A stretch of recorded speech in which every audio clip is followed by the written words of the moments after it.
Bueno, la Mesa Nacional frente a la Minería, sin duda alguna, cuando surge allá por el 2003, 2004, nace como un ente político enfocado en hacer una denuncia pública a nivel nacional sobre los atropellos y violaciones de derechos humanos y ambientales que estaba ejerciendo en ese momento las diferentes empresas que tenían áreas concesionadas para la exploración minera metálica aquí en El Salvador.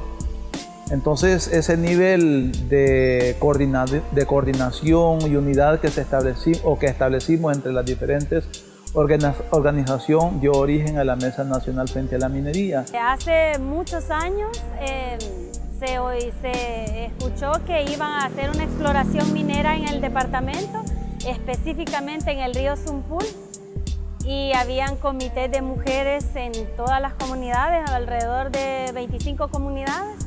Todas se organizaron, ellas llevaron la voz a los institutos nacionales y comunitarios que habían en ese momento, organizando a los alumnos también para ir a ver a dónde estaban las señales de dónde iba a ser explorado, dónde había exploración minera.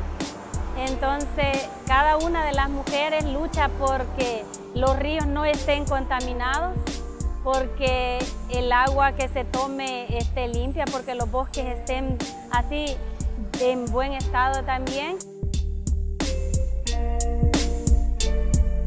Con respecto a lo que se ha hecho aquí en El Salvador con respecto a este problema, solo mencionar que digamos, hay organizaciones como SEICOM que han hecho algunos análisis en la mina de San Sebastián y en otros lugares, donde evidentemente, por ejemplo, hay drenaje ácido como en San Sebastián. Las primeras acciones de incidencia fueron en un primer momento hacia el Ministerio de Medio Ambiente y Recursos Naturales. En ese tiempo estaba el exministro Hugo Barrera. Y bueno, en esos primeros acercamientos ahora nos dan tanto de risa porque claramente nos decía ¿y ustedes quiénes son? ¿Qué saben de la problemática minera? O sea, nos cuestionaban, claro, unas mujeres campesinas, unos hombres campesinos con sombreros, hediondos a monte, qué sé yo.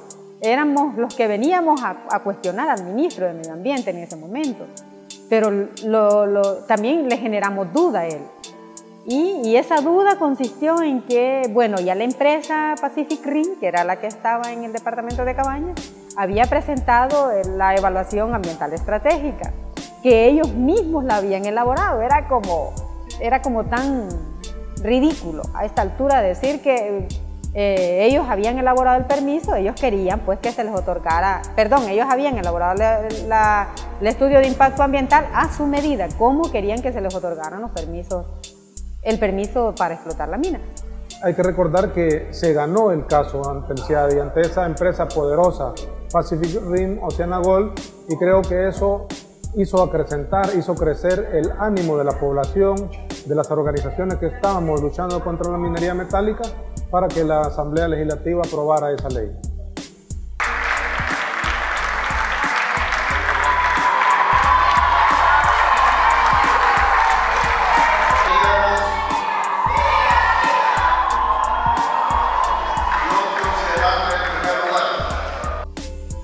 La aprobación de la ley de prohibición a la explotación minera metálica, justamente ese día que nos notificaron, porque estábamos fuera de la Asamblea Legislativa, esa ley fue anunciada como un logro particularmente de los compañeros y compañeras que fueron pues, asesinados y asesinadas en Cabañas, ¿no?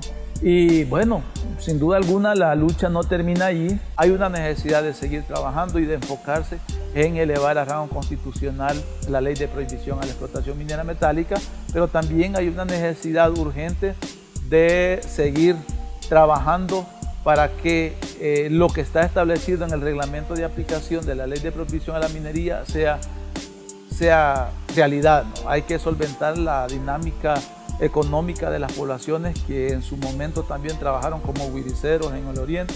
Hay que darle seguimiento al cierre de minas allá en San Sebastián, y otros proyectos mineros que aún no están siendo identificados en el territorio.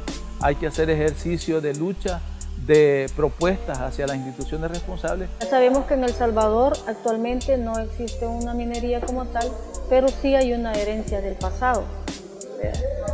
Operaron minas desde el siglo XVII, fueron abandonadas y a pesar del tiempo transcurrido ha habido un gran impacto severo al medio ambiente.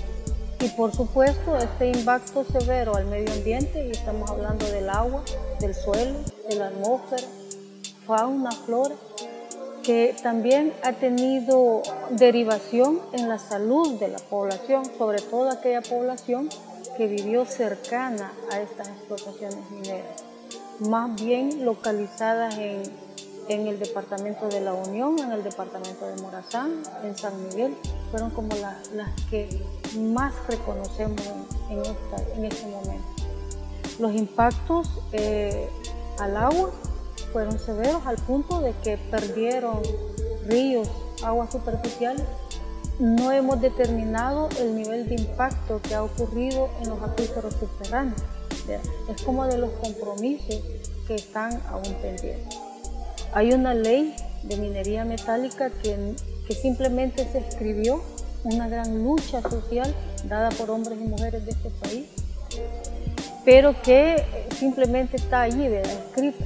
El gobierno aún no ha tomado cartas en el asunto y de no tomarse, este daño ambiental va a seguir avanzando. La lucha que se logró de aprobar la ley no fue fácil porque había muchos intereses económicos de por medio que no les convenía, ¿verdad?, el cierre de esas minas.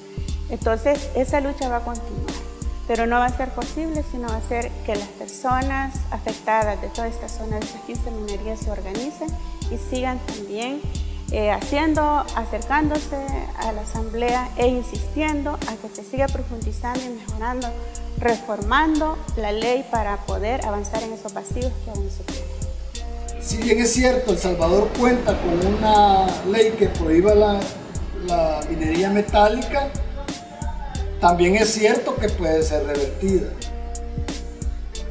y lo cual sería catastrófico para el país, porque cuando se habla de reversión lo que quiere decir entonces es que no solo se trata de una ley, sino de que efectivamente la minería podría materializarse, y eso implica sufrir en carne propia como país las consecuencias de la minería metálica, sobre la cual hay abundante información y que nos confirma pues, que no hay posibilidades de siquiera pensar de que ahí tiene algo positivo para los pueblos en materia socioambiental. La tarea fundamental nuestra es no permitir que se revierta la ley y luchar por un acuerdo político, no permitiendo que haya minería en el país y denunciando la minería metálica en Honduras y Guatemala como fuentes de afectación de la población salvadoreña y de sus propios pueblos, y también vulneradora pues, de derechos humanos de sus pueblos y en este caso también del pueblo salvadoreño.